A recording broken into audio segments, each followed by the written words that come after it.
This week's episode of the Wrong Advice Podcast is brought to you by Abby and Marie. Abby and Marie are a husband and wife team curating furniture from Bauhaus designs, mid-century modern, postmodern, and recent vintage. Abby and Marie starts with the classics and then throws in some fun pieces. Right now, they're really into sourcing vintage museum exhibition prints and vintage IKEA. They believe that good design can come from any era, it's just a matter of choosing what best suits your style. Head over to Instagram at Abby and Marie to check out their page and make sure to give them a follow. And thanks again to Abby and Marie for sponsoring today's podcast.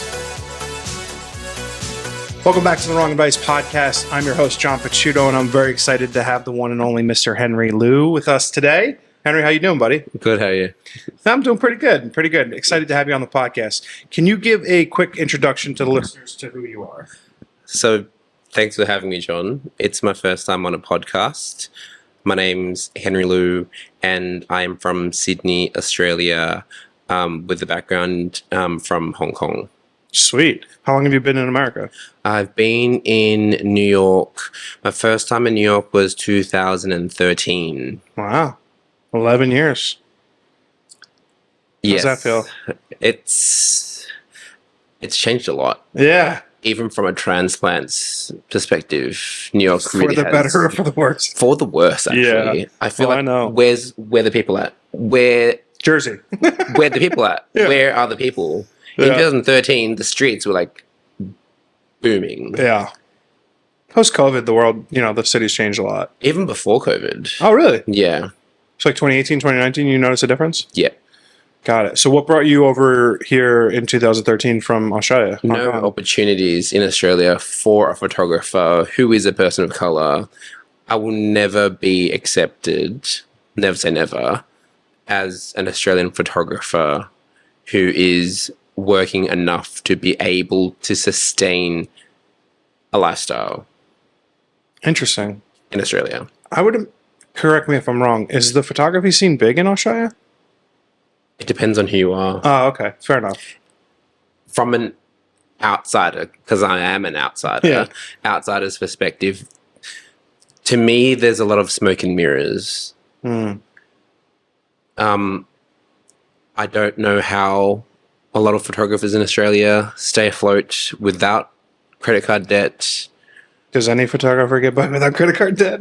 without the burden of a mortgage, Yeah. without being affected by the cost of living. I am afraid to see what the future brings for photographers and fashion in general in Australia, which is why I'm here. How But long? also, I don't think I will, again, ever be accepted in Australia. That's why you're here. Right. How long were you doing photography in Australia before you decided to move? So I started being a photographer professionally 2012 was my first job. Wow. Yeah. Were you doing anything before that, or was that kind of like your first thing out of college? Or I actually have a business degree, Nice, majoring same. in marketing and human resources. economics and finance? Yeah. Right. Putting it to very good use. I think Marketing is good. Yeah. I think that I do put it to good use in the way that I speak to people. Mm-hmm. I feel as a photographer, you kind of have to command the room, Mm-hmm. and that's not something that can be taught. You kind of have to, it's a soft skill. Yeah. You kind of have to just experience it. And it's kind of like chess, like, oh, if this person says this, so you do this, and then if this person does that, then you do this, and it's just, it has to be learned. I think I've learned a lot, like taken a lot from sales jobs that I had and implemented it into photography, because I think that's probably a place where most creatives lack, like the ability to like feel confident in outreach and like getting work, which is something like I think I excel at, because I'll blind email, cold call any fucking person to get a job. I agree. I Yeah. have no filter. Yeah, same. I have, it's just like tipping. Like, I will always press 0. I give Really? no shits. Oh my God, I fucking love that. Talk about relentless. Yeah. I would never, ever tip for like a takeaway coffee or like a takeaway tea. I never. love that. that's like my biggest hot I take. have no shame. Wait, I do it all the time, and I'm always like, fucking 15%. Like, what happened to like, it used to be 5, 10, 15. Now it's 15, 20, 25. And like, I've never been tipped in my entire life.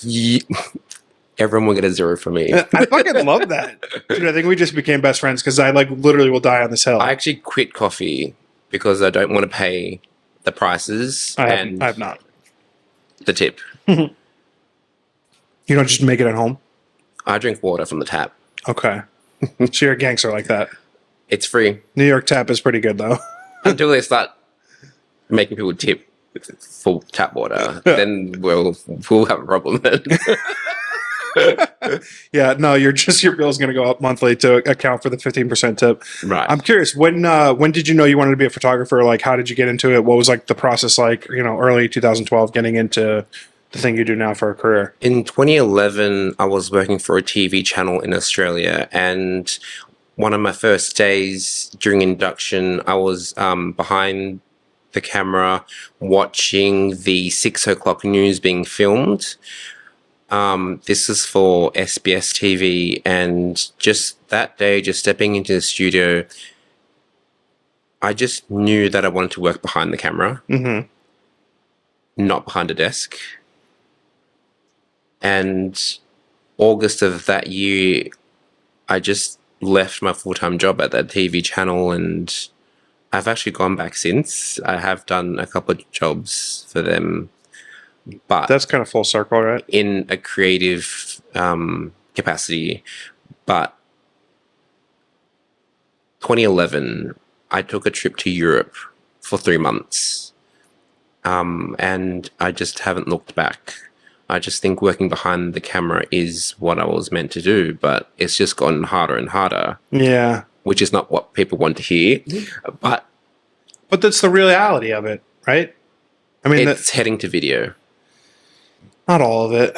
I mean, we are on a podcast that will be on video, and it will be on YouTube and TikTok. It's so funny. I have this conversation a lot because the obvious progression of podcasting has gone from audio to video, and it used to be 90% of my downloads were audio. Now it's probably closer to like 60-40 audio video, but you have to do it now. I do still think that as long as there are a few healthy periodicals and published places, magazines, newspapers, print photos will still exist. But as long as social media apps are pushing video, you're right. It's going to become less and less. But do you like shooting video? No. Yes, I do. I do like shooting video, and I am actually looking at investing in a video camera. Like what? Like a cinema camera? An FX6. Oh, that's a big investment. Yes. Some people buy houses, and photographers have to buy cameras. Yeah. I'm curious. That's a huge step into the video world. Do you have like minded projects in your head of like a particular use case, or do you want to just start making short films? What is like the idea behind purchasing the FX6? I have a lot of ideas, and I want to turn these ideas into a video, either as a documentary, short, or something to show my commercial clients. Because again, commercial clients don't just look for stills now, they also look for video. So I wouldn't mind doing both. Okay. Photographer and director. Yeah. I mean, listen, I understand the progression. For a long time, I was so anti doing video. I was like, I want nothing to do with it. I didn't become a photographer to take video. It's not something I want to do at all. I found myself last year shooting a documentary short on a friend of mine who's an artist, and I got bit by the bug big time. But like the idea of making stories centered around stuff that I'm interested in, less so necessarily commercial clients. I mean, I guess if someone came with a really interesting project that I was excited about or passionate about, I would do it. But like, I feel like the line, this is the thing that I struggle with as like a person who's developed a creative career out of the thing that they love, is like when it's now starting to feel a little bit more like a job than I kind of had expected. Do you struggle with that at all? It's the same way in that some fashion stylists in our generation are now also expected or asked to also be set stylists. I think there is less and less of siloed professions, and I really would like to be a photographer slash director hybrid, in which I would be hired to overlook both stills as well as video. But what I did not want to get into, which is what started, was GIFs. I had no interest in being a GIF photographer. Yeah. And I think there is less and less demand for GIFs because there's more of a demand for video. But when I think this was 2017-ish, was when I was asked to shoot a GIF after shooting stills. And it's not what I wanted for my future, but it was done. And that's Did you hate this it? industry. I mean, you hated it, right? You do one thing and then the next, and then you're on to the next. And hate is a strong word. I'm trying to be positive here.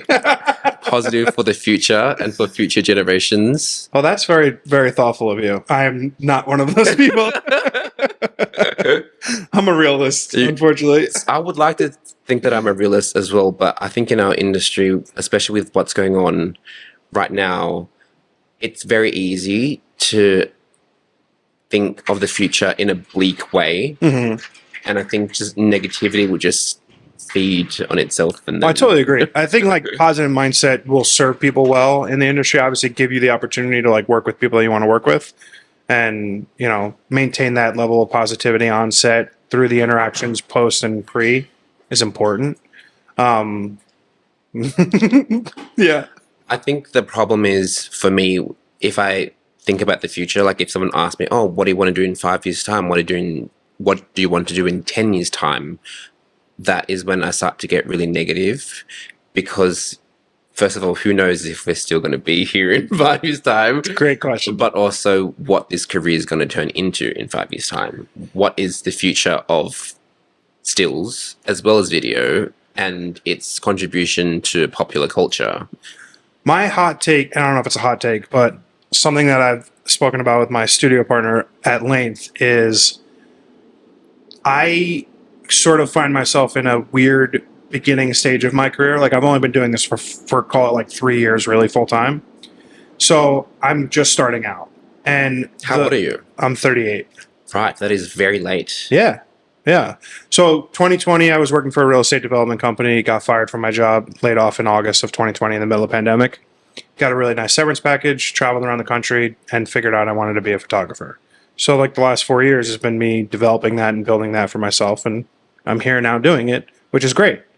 But it's, I'm still in like the third chapter of my career in this, right? So like where I go with it, I'm starting to like think that from a stills perspective, the fine art aspect of photography to me, mainly shooting on film, has become a lot more appealing than spraying and praying and coming home with 1,000 images from a set.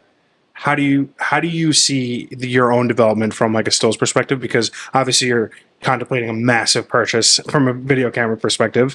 Like, do you get drawn to shooting other mediums like film? Like, how do you sort of like adapt your own personal style that way? I shoot film. Yeah. I shoot 35. I shoot medium format. I shoot peel apart Polaroids. Oh, so you're rich, Henry Lou. I have to be able to cover all bases. Yeah. But 35 is really late to start. I started when I was 22. God bless. I'm 35 now, and I've always been told to say that I am actually younger than I am. You look young as shit, so do I, though. I feel like there is, again, we're contributing to popular culture, and I think popular culture will always be, not always, mostly in Western civilization, there is a heavy emphasis on youth and youth obsession. Mm-hmm. And in our industry, it is very image-based and aesthetics-based. And I think what people want to see is young people contributing to youth culture. And that can only last a certain amount of time. So I don't disagree with what you said at all. I firmly 100% agree. I also think there's something to be said about there's plenty of popular culture icons and people that are aging as well, and they're going to maintain relevancy in the lexicon of popular culture throughout the next 30 years of their lives. Happy to continue photographing them. You know what I mean? Right? Like, I understand and completely agree with everything you said, but it's not like an either or. I think it's in addition to. But moving back to your original question, yes, I shoot 35, I shoot medium format, I shoot peel apart Polaroids, as well as digital medium format, as well as video film, as well as What digital medium format do you shoot with? Fuji, Oh, GFX, okay. 100. Yeah. All right, nice. Because sorry to interrupt you. That's okay. I've been looking investment wise. So I either want to do one of two things: go 100% into medium format film, right, or buy GFX or a Hasselblad medium format digital, and really slow down my process and be extremely focused on coming out from the shoot with like less than 200 images, and being extremely mindful. Because yeah. Actually, if you really, really want to slow down, Shoot the large format. current trend right now is to shoot with a 4x5. I want to. With the full bellows extension, with the full like blanket. So I was talking to my buddy Slim at Slim Snapped on Instagram, and he's the man. And I want to get into 4x5. My fear, number one, is I don't develop my own stuff. My lab can't do 4x5. And which lab do you go to? It's in Jersey. Okay. So they stop out at medium format. I mean, I'm sure I could find a lab in New York and do it, right? Yeah. My fear is just the development process, number one, and maybe having to get into it. Have no fear. Yeah, okay. Dude, I've been contemplating buying an Intrepid 4x5 for like a while now. It's not just 4x5 that's contemporary right now. It's also 8x10. I know, but that's fucking crazy. Have no fear. Have you shot 8x10? No fear, yes. Yeah. How did you enjoy the process? I actually haven't shot 8x10 since I was in photo school. Okay. So I went to photo night school in Sydney. And it was a lot of fun. You shoot it, and then you also go into the dark room and agitate it. And it's tangible. Mm-hmm. This is what the industry has become, though. It's become quite intangible. Like, you could lose a hard drive. This is why I want to shoot 100% film. Right. Also, I'm we're about the same age.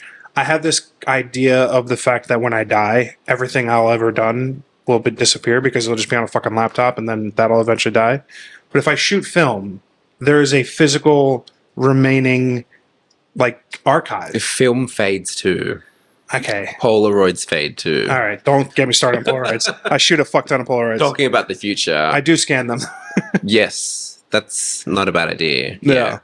I'm in the process of finishing my first Polaroid photo book. Amazing. So, yeah. I have like this whole idea of doing a series. Enough about me. What got you into fashion photography? It was my sister. So she used to be a product manager for Nautica in Sydney. Mm-hmm. And Nautica is part of an umbrella company called True Alliance, and they've also got Ben Sherman and Lacoste in the building, as well as Speedo. And she got me my first job as a behind-the-scenes DP for a Ben Sherman lookbook. Cool. And she brought me into the industry and told me what to do. And did you know right away that this is like what you wanted to be doing? I knew that I wasn't going to survive full-time behind a desk, Monday to Friday, 9 to 5. Yeah. Just because I actually really enjoyed getting my degree. Mm-hmm. And you know what it's like going to, well, we call it uni back then, but it's college here. You go to class, you get your work done, and then you go home. That's not what it's like when you're full-time. When you're full-time, you're stuck in an office with the same people, with the same personalities. And then you do things like, you go on like retreats, and then you have like happy hour. Kris Kringle Christmas. Yeah. It's just, it reminds me of high school. And I think back when I was working full time, some kids in my year actually skipped uni and went straight to working full time from high school. And I think working full time was a bit of a regression for me because I just had all this free time to think and to create. And it's not that I'm particularly drawn to textiles and fashion, it's that I'm drawn to being freelance. So I think what else is contemporary for photographers and directors right now is to not only be in one siloed industry, is to work in fashion, but also beyond fashion, in like a commercial sense, in a documentary sense, in a news sense, in a cinema sense. I think that there's more to being freelance than just fashion. There's also beauty as well. I think I just am really focused on diversifying right now, which is why I'm this year it's just been a lot of firsts. That's awesome. First podcast. Yes, first podcast. First modeling job. Hand modeling. Hand modeling job. First 5K. First 5K that I've ran, yes. What other firsts? It's the first time that I've lived in New York in an apartment with a ghost. That's a first. You live with a ghost. I'm pretty sure. Last night / this morning, I had a nightmare. The night before, I could hear footsteps in my hallway. It's a really old apartment. How are you moving out? It's a sublet. Okay. So how much longer do you have? It's a summer sublet. Okay. So end of August. But who knows? Could be sooner. A lot of firsts. Yeah. A lot of firsts. I feel like the last 4 years of my life has been like a revolving door of firsts. And in a lot of ways that's exciting. In a lot of ways that's scary. How do you take like this like constant newness that's coming into your life? So apparently, your 30s, even my 30s, has just been a revolving door of what my 20s was. Okay. So when I first started my 20s, I mean, I graduated school really young at like 20. Oh, wow. So it was a blessing and a curse to graduate that young. Yeah. Because I have friends who did gap years and then they did like 5-year degrees and honors, and I just wanted to get it over and done with. But yes, I think this year and this decade has just been, again, my 20s done over again. And I think my 20s was just wanting to move away and travel as much as possible. And I think that's what my 30s has been as well. Yeah, I get that. I feel like probably because I started a new career and like completely from scratch in my 30s, a lot of ways it's similar. Like, because I had so much fun in my 20s, but I had a 9 to 5, right? Like I was very much tied to a desk most of the time, working, traveling for work. So like I did a lot of fun shit, but it was tied to whatever 2 weeks of vacation I have. Right. Versus now, I have the benefit of all that, but also the ability to do whatever I want, whenever I want, which is kind of nice. Yes and no. Yes I and think no. in America there is an emphasis on having a full-time job for medical Yeah. and insurance. That'd be great. It would save me a lot of money. Yes, it would be great. But I think there's just too heavy of an emphasis on a full-time career here. Yeah. I think I read something recently that said like less than 20% of creatives make enough money in their creative career to be full-time. That's scary, isn't it? Yeah. It is and it isn't. I think like it presents a lot of opportunity in the unknown. It presents a lot of opportunity in how I create, right? Like it's like create or die kind of situation. Like I have to work and I have to be aggressive to like find jobs, and yeah, I kind of like it. I don't know. I've the process of being alone for the last 5 years or whatever it's been has been great. I wouldn't trade it for anything. I was having a conversation with my mom recently, and she was like, you know, like you see your savings go up, you see your savings go down, you see like you go through it all the time. I'm constantly going through it. I wouldn't trade that for the safety blanket of a 9 to 5. What about your 401k contributions? Who gives a fuck? I'm not worried about retirement when like the world can end like in 5 seconds. Like, I don't know. I also just I don't think I'm gonna be one of those person that's gonna retire. Like, I do a job that I could do literally into my 80s if I even live that long. You know what I mean? Like, I think I have a career that I can always do. I can always earn a living with a camera. Always. Right. I think being freelance, it's helped me realize the importance of adaptability. Mm-hmm. And who knows, again, about the future. But whatever happens, I think what being a freelance photographer and director has taught me is that I can be adaptable in any circumstance, anywhere, and doing any job. How long into your career did it take you to feel comfortable enough to like be able to say that? I'm still not comfortable saying this. Okay, fair enough. Yeah, because like I'm so new in this, and it's funny because like I talk a lot about imposter syndrome, and there are times where I feel completely overwhelmed. And Don't be scared. yeah, You have a lot of fear. yeah, no, but like I think there's two things that work into my favor. I'm older and coming into a career that I think would be a lot more intimidating if I was younger, but I have a lot of life experience. So I think I'm able to take a lot of those feelings of inadequacies and imposter syndrome and stuff them down where they belong, like out of the fucking picture, because I'm older and I've got life experience. There are days where it wins and I'm like not getting out of bed and I should never pick up a camera and I suck. I'm terrible. What the fuck am I doing? But then there are like days today, like where I'm like, I'm fucking killing it. I'm doing everything I want to do. I think we have a different living experience because I was and have not ever been scared of anything or anyone.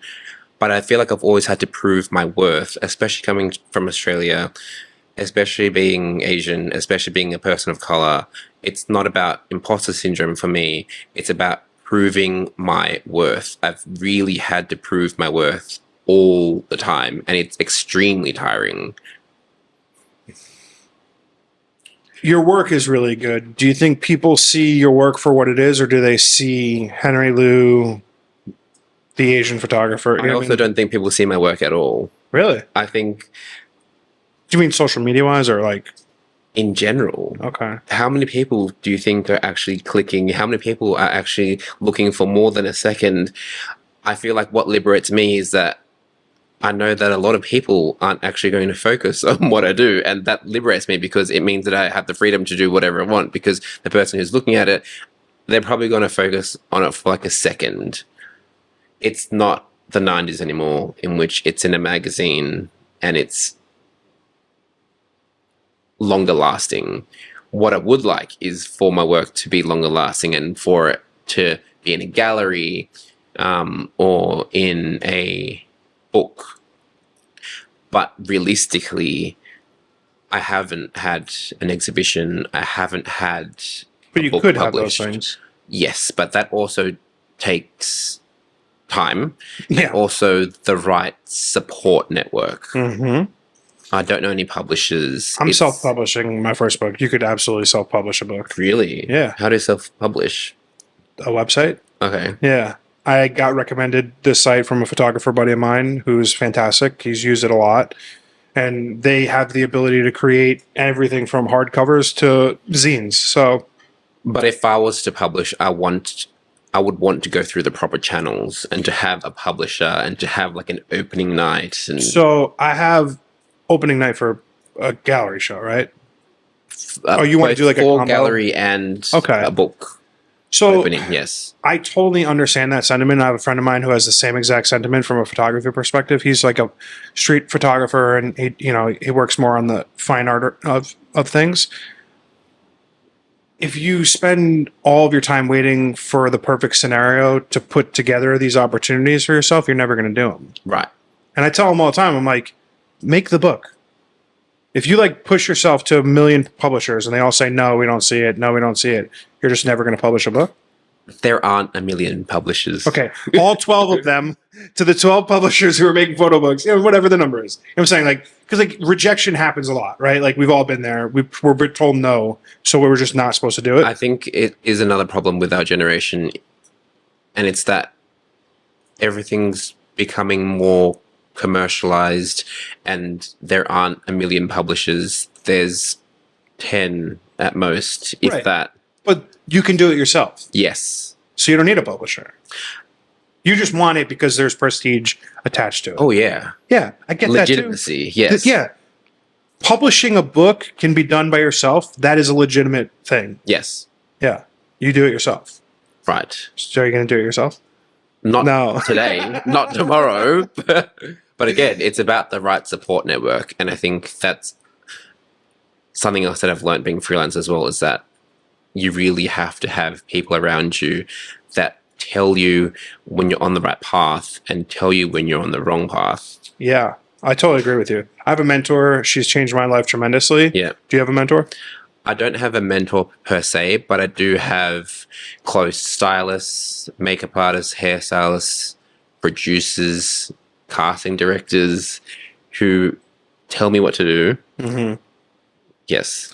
Yeah, if were it not for wonderful people like Eric Cano and my mentor, Taylor Ballantyne, to help guide me, like I would be a rudderless ship for sure. Yes. I think that's also a nice thing with age is like I know that it's okay to ask for help. I think something else that's nice about being in my mid-30s is that it's easier to find and know people who I will click with. Whereas in my 20s, I was just aimlessly trying to find a support network, but choosing the wrong people and not realizing that certain people are actually going to be more beneficial than others. Yeah, that comes with age. Yes. Yeah. It comes with experience, yes. Yeah. How have you taken like negative experiences in your 20s and developed them into like positive learning experiences? If I have a bad day, I go to sleep at 9 p.m. and then I wake up and pretend like nothing ever happened. Does it always work? No. Okay. Because you still have to invoice, you still have to email the same people, and some shoots and some experiences will be etched in the back of my mind forever. Yeah. But with negative experiences, it happens and you just have to move on and on to the next. Yeah. Again, this is another good thing about being freelance, is that you don't have to see people ever again. Yeah. No is a complete answer. And I have said no to Ooh. people that I have had negative experiences with. But the problem with me is that I need to learn to have more of a poker face, because if I do have a negative experience, I really shouldn't let other people know that it's a negative experience. Yeah, you gotta like keep that in. And be like, oh, this is great. Thank you so much. Can't wait to do this again. Yes, that was one of the first things that I learned moving to America. False positivity, it goes a long way. I also hate it though, just a little bit when it comes to like feedback on your work. That's the Jersey in you. Yeah, no, I know. I'm serious though. Like, hear me out. I want to be told it sucks. I want to be told what's wrong with it in hyperspecificity, and I want to be told what I need to change in my process, in the looks. Only a certain person is going to be that honest with you. I know that sucks. I want unabashed But honesty. it's reality. I know. But like, wouldn't you? I think I grow by being told everything that's wrong. One of my first, so there's a competition in Australia with a studio that's now closed, a big studio, and they had an emerging photographers exhibition, and there was someone that I knew in the industry. I don't know if they're still in the industry, but I had photos that were printed and put on the wall, and at exhibition opening night, they deliberately walked over to my photos, pointed and laughed. This is what Australia is like. It is that honest. So Wait, would you rather that level of honesty, or would you rather false positivity? Because No, listen. If someone walked up to my photo and laughed, I would punch them in the throat. That's cruel. and then you'll be in jail for a night. Whatever, fuck it. It's worth it.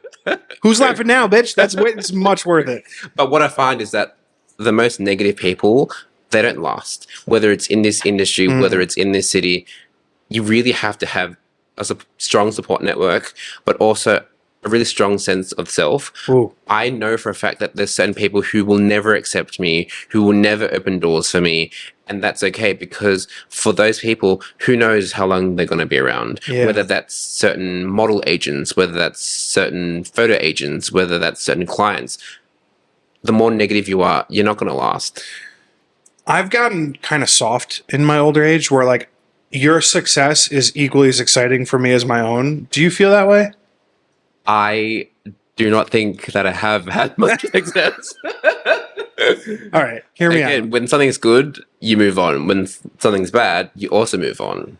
Yeah, I'm invested in other people's successes and wins as much as my own. So like if I could put someone on for something that I'm not right for, and I know, oh, hey, Henry's great for this, or Eric's great for this, whoever is like can do something that I can't do, that to me is almost as good of a win as if it was me doing it myself. I'm also skeptical when someone puts me up for a job like that because I'm thinking, Why didn't they do it? what's wrong with this job? Why don't they do it?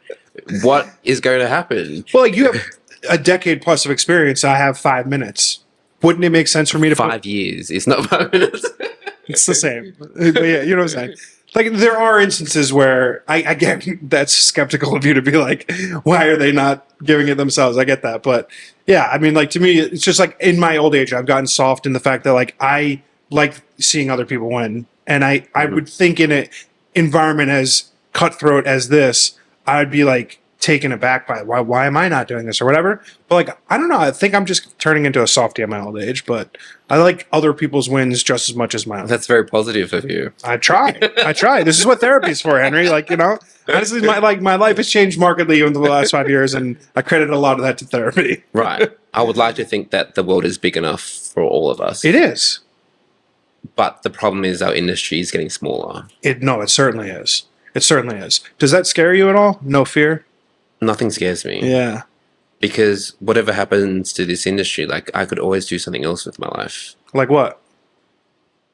Start a podcast? Start a podcast, start a YouTube.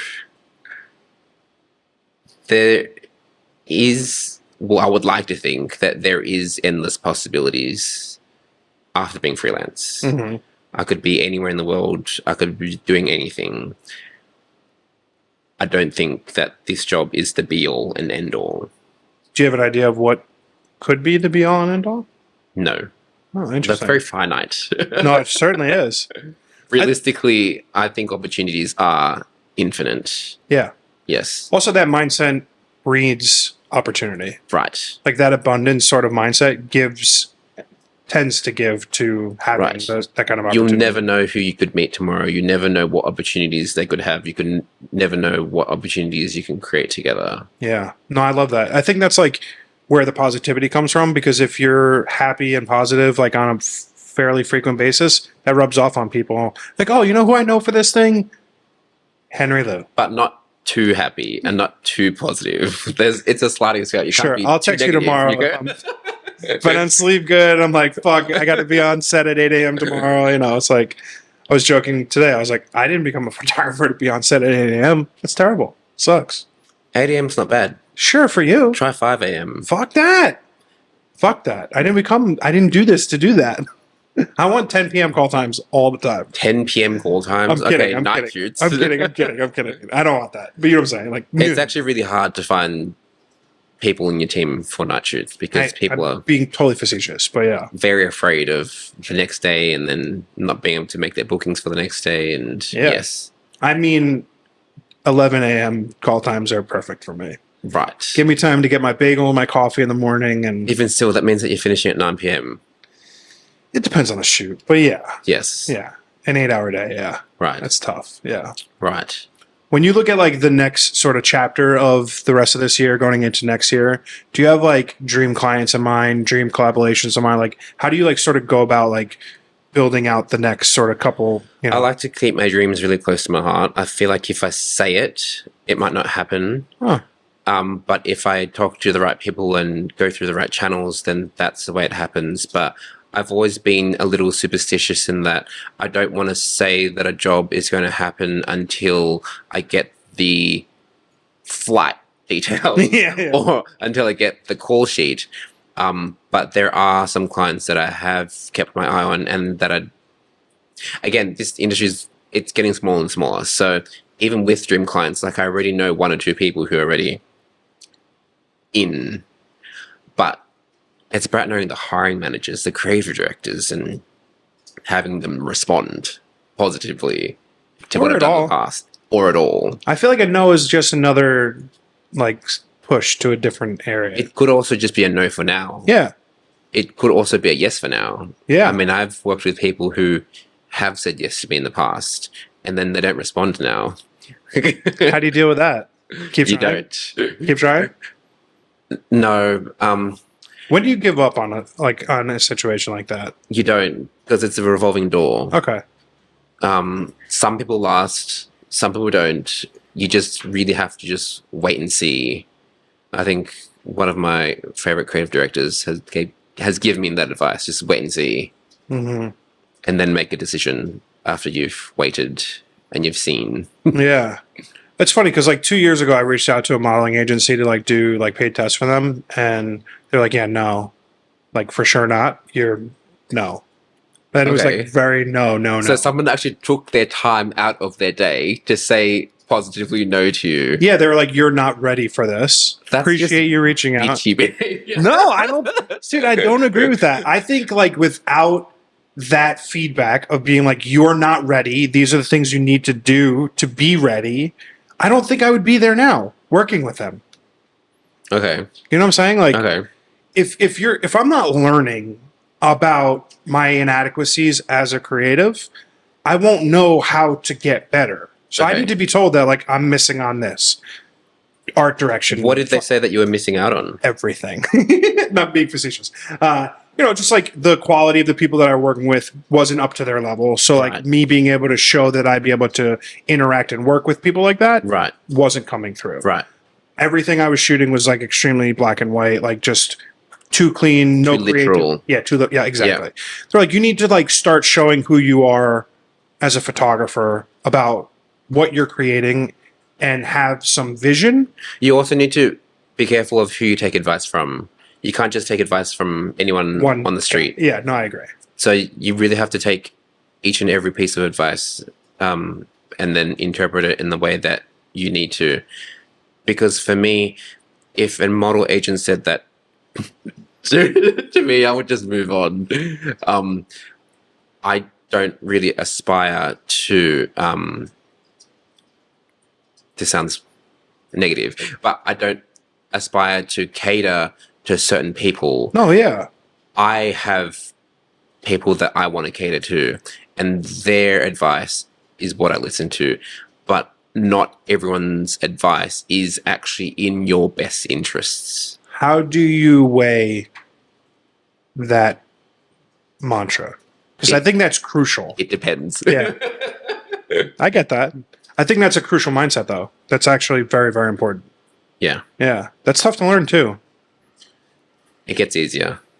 as you get older. Or Yes. the longer you're in the... No, because like these are things that like, you need to learn through time Yeah. and experience. Yeah. And I feel like I'm so new in both of those aspects. So it's Yeah. like getting an idea of like where I stand is like important. Yeah. And learning who to trust is important. And also just keeping track of. Well, I like to keep track of who I look up to. Who do you look up to? There's just certain clients, certain creative directors, certain art directors, certain production houses, certain brands, and what these brands are doing is what I look up to. But it's taken time for me to really finesse what I want the direction of my career to head. Mhm. I don't want to be too commercial. I also don't want to be too editorial. It depends. It really depends, and it changes every day as well as to who I look up to. But I don't want to lose sight of having someone aspirational to look up to. I think that is a really good sign of moving on if there is a lack of inspiration. Mhm. But so far, I am still inspired, and there are dream clients, but I can't talk about them yet until it's happened. I like that. Keep it close to your vest. Yes. Yes. You've experienced a long career to date, right? You've been doing this for 13 years, I guess now. Oh, don't remind me. How often do you find yourself like in a pinch me moment where you're like, holy shit, I can't believe I'm doing this? Never. Really? Never. You always feel like you belong. I always feel like again, I think we've had different experiences Yeah. because we're two different people. Yeah. But I've never been in a situation where, oh, this is really easy. Oh, how did I get here? No, everything that I've ever gotten, I've really had to try really hard. Unfortunately, nothing has ever come to me easily. Oh, I'm not saying that I've had easy things come to me. I'm just saying, like, for instance, like I photographed my favorite band in the entire world a couple of years ago. Which band? Third Eye Blind. Wow. Right? Okay. See what I'm saying? So Yeah. I photographed them, and I was sitting in the pit like, holy fucking shit. Like, you were how am I doing You were this? in the pit, not for a portrait session. No, correct. I was shooting them live. Right. Yeah. Okay. And I was like, holy shit, I Much can't believe rather I'm have doing shot this. them in a portrait setting in which I get to control the Totally. lighting, the set. Totally. But you always, you take what you can get. Right. What was that experience like? Fucking awesome. Right. So there's a venue that I live very close to in New Jersey called the Wellmont Theater. And for a while I was doing a lot of work with them. Mm-hmm. It just, my schedule's changed a lot. I haven't done anything with them in a while. And typically it's you come in for the first 3 songs and you're out. Mm-hmm. And that's like pretty standard for most venues. Third Eye Blind was like, no, we want him there the whole show. Wow. So I shot them. Well, there was 2 other photographers where like, but they were hired for editorials, and one was a newspaper person. Yeah. We weren't in like, you know, we weren't fighting for space or anything, but Yeah. I was there the whole show. Yeah. And it was the coolest experience of my life. I mean, I shot fucking 3,000 photos, like something's not 3,000, but like 2,000 photos. It was crazy. And like calling them was, I wanted to murder myself. Did they play Semi-Charmed They live? played everything. Yeah. They played everything. But like, those are the experiences where I'm like, I can't believe I did that. Like, Yeah. I still now, I go through stuff all the time, and I'm like, you know, constantly going through and revisiting old work to see how I've changed my style, how I've grown, what can I change, what can I take from them and, you know, reuse. And I still like pinch myself that I did that. It was like such an unbelievably cool opportunity. And I'm like, how the fuck did I do it? Like 4 years ago, I was sitting in a cubicle wanting to blow my brains out because I was so miserable at my job. And then like a year or 2 after that, I was photographing my favorite band. Right. And that's pretty fucking awesome. Yeah, that is pretty cool. Yeah. So like, I think the big takeaway for me is like, because I'm doing the thing that I love, everything I get to do is always a pinch me moment. Like I'm doing this for a living. This is like what I get to do. Yeah. And I pay my rent. You know, Yeah. it's like, it's cool. Yeah. Yeah. But how much money do you have after paying rent for your $0. Not buying any camera gear anytime soon. But it's like I think in this business especially, there are peaks and valleys. Yes. Summertime currently, right now, valley. Right. Like it's been slow. June 0. July's gotten July's 0 for me. better. Okay, I've had a busy couple weeks, which has been nice. But June was a flat 0. Like I did one job. Wow. It was terrible. Yeah. So it's like, you know, managing those downtimes is what I think makes me really work on the optimism. Because like when you're like, fuck me, I am dying right now. It would be so easy to just go get a 9 to 5 and I don't have to worry about this. Right. But like at the end of the day, I wouldn't trade that stress of like not knowing if I'm going to make it or not for the ease of life. Right. Of 9 to 5. Right. Would you? I would like a mixture. Okay. I think if I could get a 9 to 5 or a more stable job when there is no work, then again, that would be ideal. Yeah. Just because the closer that I am to 40, the more that I realize that we need money. Like, oh, yeah. Wouldn't that be nice? not only that, but if I've gone 2 weeks, even a week and a half without doing something, I'm like, what am I doing with my life? So it's always good to have a backup, a calendar filler when the bigger jobs aren't happening. Mm-hmm. But that's rare. And also some jobs you have to say no to. You cannot do because Corporate headshots. embarrassing. You just recoiled in a way I've never seen someone on this podcast recoil. I would Did you never. throw up on your mouth a little bit? I would never. Yeah, I did a birthday party once early on, and I was like, that wasn't worth $500. I wanted to blow my brains out. Was it with kids? No, it was someone's 25th birthday party. Adults? Yeah, they hired me to shoot their birthday party. Wow. I think you're the first person who I've ever met who is a photographer for a 25-year-old's birthday. 25 really isn't a significant year either. No, it's not, Harry. No, it's not. No, it's not. I was like, I'm like, are you? I'm like, just to be clear, you want to pay me to come to this place where you're having a birthday party. You've invited like 60 of your friends. You want me to take photos of you, family, friends, and you're going to pay me $500. And she was like, yeah. And I was like, okay, I'm going to do it. Fuck it. Okay. I hated myself for it. And I'll never do it again. But this is a lesson in being selective. 100%. Yes. But early on, I think I didn't know that I could say no. But also, you take what you can get sometimes. Very true. But then once you take what you can get, there's just certain jobs that I will never admit to having done. Like a 25th birthday party? I haven't done that. Yeah. Luckily. Yeah. But listen, it's only a matter of time. My thing is like, I'm very open and honest about the fact that like, I got bills to pay, I got shit to take care of. Like, yeah. Sometimes you got to do shit you don't want to do. Yeah. Like get up at 5 a.m. for a shoot day. Which is why it's kind of important to know where you come from, and the people with trust funds will always do well. Wouldn't that be nice? Nepo babies will also always do well. I would love just to have doors been a just Nepo open baby. for you. Yeah. Like never before. It's not fair. Trust Actually, funds, honestly, I got to be honest with you. All right, so trust fund thing, put that aside. but children of photographers. Yeah. Or of famous people who then put a camera in their hand and they're like getting Right. it. Yeah. Yes. I don't give a shit about nepotism. I'm like, I want all of the nepotism. People love it. I like a lot it. of people in the industry really open doors for Nepo babies. Here's my thing. It gets you in where you need to be. right. But if you were fucking terrible, and I mean terrible, you wouldn't be doing But the thing. also, it's really hard to be a terrible photographer, because if you've got the right network behind you and you've got the right team, it's actually really hard I think to not do well. it's the one industry where that's true. But like when you look at other Nepo babies in acting and music and stuff like that, like it's hard to be a Nepo baby and be a musician and be fucking horrible, right. right? Like my favorite example is Gracie Abrams. Do you know Gracie Abrams? I do not. Okay, she's a singer. She's J.J. Abrams' daughter. He's like Right. the biggest movie mogul on earth. And Yeah, he is pretty big. she's fucking amazing. I love her. She's a Nepo musician. baby. Yeah, Okay. she's a singer.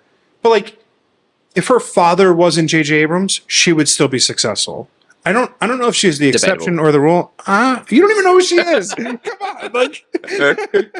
My point is that like I'm here for all the nepotism. If I had the in and I had the ability to say, "Hey, uncle," da da da, or "Hey, mom," "Hey, dad," I would be taking all advantage of that. But again, I think this also comes right back to what I said before about this industry, both popular culture and fashion as well as entertainment, is that everything is about what you see and aesthetics, and it is a little shallow sometimes in that you think that someone's a Nepo baby and they will do well, but there are Nepo babies who haven't done well, but you just don't really talk about them. Yeah. There are certain Nepo babies. One who comes to mind, who's the child of a famous football player. Oh, Brooklyn Beckham. Yes. Oh, Brooklyn? Yeah, he did a photo book. It was the worst thing I've ever seen in my entire life. But he got banned for it. Was it Brooklyn? It Or was one of the Brooklyn. other one? Yeah. He came out with the fucking Contax T3, shot a bunch of fucking black and white photos, and it was terrible. And it properly got zero recognition. It got a lot of hate. But even to get that recognition, again, this also ties into me thinking that people don't view my work for more than a second. It's true. At least he's getting the recognition. And people talking about him in America already sets him apart from the hundreds and thousands of other photographers. Being a Nepo baby sets you apart. It also is a dot point in your background in which a lot of people also don't get. And I think standing apart from the crowd is quite hard in America. In a population of 300 plus million, at least you've been set apart. And I think that's what being a Nepo baby gets you. It sets you apart from a lot of people already. Yeah. I think, like, I don't know. For my own career, like, I think I've always struggled with, like, the duality of wanting to be extremely rich and successful and famous and then just, like, do the job. Like this is like the world that I occupy right now. Wow, your world is like very bright and cheerful. Like here's the thing. I'm a realist. You definitely don't have ghosts in your apartment. No, I don't. I'm most likely never going to shoot the cover of Vogue. There's a 99.2% chance that never happens. Agreed. Neither. But that's okay. Is it though? Yeah. Because, like, I don't know. What's meant for me will find me. Right. And it may not be the cover of Vogue. Right. But it could be something else. It will be something else. Not yet. Not yet. But it will be. Right. When I'm ready. When the universe is ready. There's also people who have Vogue covers who don't deserve Vogue covers. Sure. So. A lot of people. But they gave a hand job to someone in some fucking, you know. I think it takes more than a hand job. All right. If 71 hand jobs in some office building. Yeah. No, listen. All I'm saying is that, like, regardless of where my career stands now, I know I'm going to be able to achieve whatever I want that I put my mind to and I really try. Right. And I think the same thing for you. Yes. And I think if you have the mindset that what's meant for me will be me, I'll find the success that I want, you can then achieve that. I would like to think that I'm a lot less passive because as an Asian photographer, I'm always expected to be passive, but I really try to stay away from the mentality that whatever is meant for me will find me because I actually don't want it to find me. I want to like actively like okay, so go to and be, like search for to it. Be clear, I'm like sitting in my apartment through people to get with my it. thumbs up my ass, like, come on, universe, like, bring me my jobs. Like, no, I'm like very much going. So you're not into manifestation? No, I am. But I'm not. But like, it's two things. I'm gonna manifest it. I'm not gonna just believe it's gonna fall into my lap. Like, right. That'd be wonderful. I'm not done it's not knocking down doors. I'm not done pavement pounding. Same. I think there's still some life in me yet. This is the thing I think that a lot of creatives struggle with because they don't do the sales stuff that, like, I have a lot of experience with. I send 1 million fucking emails a week. I cold and how call. many responses do you get from this? Very low. Right. Very low. Because that's not the proper way to do it. The proper way is not to email. It's to meet people in person. And I think, excuse me, I think that's the difference between Paris and New York, is that it's easier to find an email address, to find a phone number in New York because everyone's so online. Mm-hmm. Some people are chronically online. Yeah. But in Paris, you kind of have to meet people in person more. And that's an easy way to gauge if you would vibe with them or not. I've shot in Paris and I did do 2 editorials in Paris and I did build a team with people that I met online, and I wish I spent more time finding the right people. Okay. What did you learn from that? To spend the time to find the right people in person, and vetting people in person is always 10 times better than finding people online. Referrals also help, but that's also with the trust that you're not just going to have just anyone be referred to you. Yeah. Yeah. Listen, man, I think that when it comes down to it, like, our own individual successes and careers will be as bright as we want and as, like, fulfilling as we want. And, like, anyone can achieve what they want within realistic expectations of it. Right. And I think if you're realistic about what you can do and what you can achieve, you can actually do the things you want to do. Right. Because who the fuck am I? I'm just some kid who decided after losing his job at 35 that I wanted to be a photographer, and now I am. I think the term kid doesn't apply. I'm a kid, Henry. God damn it. God damn it. After a certain age. And I think that age is probably 30. Fuck that. Fuck that, Henry. Listen, I'm a kid at heart, and I'll forever feel young. So I'm going to keep considering myself kid. I agree. I think we are very similar in age. And yeah, I'm not done being inspired. I'm not done inspiring other people.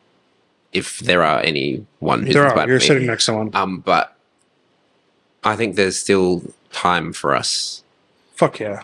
But there also are younger kids fuck them. who just have meteoric rises to the top. Yeah, listen. Anything is possible. Right. I think there is no hierarchy in this industry Which is anymore. both wonderful and a little not wonderful, Right. which is fine. But that's Right. life in general. And it's not just in fashion, it's not just in stills, it's not just in video, but it's all over popular culture. It's a bit of a free-for-all now. I'm here for it. A free-for-all? Yeah. Are you ready to... I think I would do Fight good your way in to the Royal top. Rumble. So, I'm like a big guy. Like, I'll throw people out the ring and I'm going to win. Yeah. I just hope that I continue to meet people who are on my wavelength and who will stick around for a while. No hope, just belief. Yes. Again, maybe it's just my own insecurity, but maybe it's my own upbringing, but I've always been dedicated to the task, and some people might find me to be a drill sergeant, but other people might find me committed and focused. So it really depends, and it's subjective on who you're working with. That's this industry in a nutshell. Yes. So my advice would be to find people who you can stick with, and really treat them well. I love that. Yes. But also, you kind of need to have something else going on with your life as well. Yeah. If you're only a photographer, and if you live and breathe this, it will drive you crazy. You need to have a balanced life. Totally. A dog, a fish, a cat. Dog. You need to I've have got puppy fever, something guys. else. Yeah. Henry, my friend, I'm extremely thankful that you came out and spent the day with us, and it's been my absolute pleasure having you on the podcast It's today. over already? It's over already. No. Appreciate you coming on, man. This has been a real blast, and I can't wait to have you back. And thanks so much for coming on the podcast today. Thanks for having me. It's been fun. Let's do it again. Absolutely, man. Have a Yes. good one.